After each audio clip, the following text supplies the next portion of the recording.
Hello and welcome to Illinois Realtors Legal Minutes. Today we're going to be talking about a hot topic on the legal hotline, and that is the fact that Illinois Realtors made the decision several months ago to eliminate use and providing to members of its mold disclosure form. Talking with me today is going to be Betsy Urbance, Director of Legal Services for Illinois Realtors, and she's going to help walk us through why this happened. So Betsy, let's talk about that. Why did we decide that the form no longer needed to be provided? Well, John, the mold disclosure form was discontinued for two reasons. One being mainly that there's no statutory requirement at a local or state or federal level that requires any particular disclosure with regard to mold. Secondly, it's hard to pinpoint or have an objective or measurable standard for what is or isn't acceptable or unacceptable levels for mold. Now, I remember reading through when we first did this, and you had talked about how mold disclosure can introduce ambiguity into a transaction. What did you mean by that? Right. What we mean by that, John, is that as referenced earlier, there's no measurable or definitive objective standard for what's an acceptable or unacceptable level of mold. Now, while industrial hygienists might tell you differently, I think what they can do, although I'm not an expert on mold, they'll tell you what type it is and what might affect people with different sensitivities to a particular type of mold. It's not really anything that we can say, all right, this is going to affect everyone.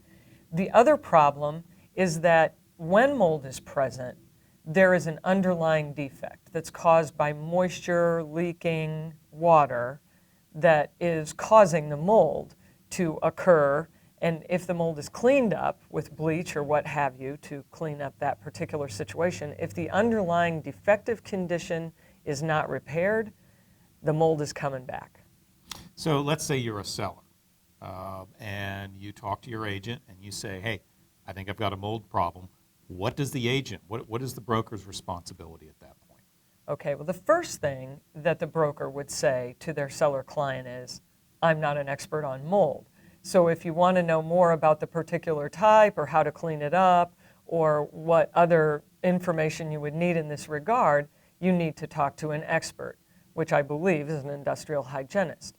On the other hand, I think you know enough to know, and you can say generally there's a problem with regard to moisture somewhere that's causing this mold.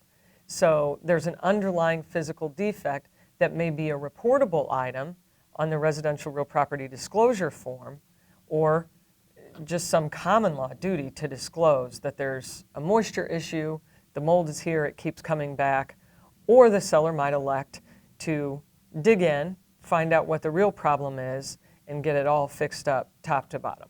So here's a question for you. We have seen that a number of practitioners are still using the forms, even though we don't make them available. Maybe they've saved them or they had them in a stack on their desk. If they're still using these forms, is that a bad thing? Well, if they're still using those forms, if they're still using our forms, Illinois Realtors would say that those need to be removed from your library. The Illinois Realtors no longer supports a mold disclosure form of any kind.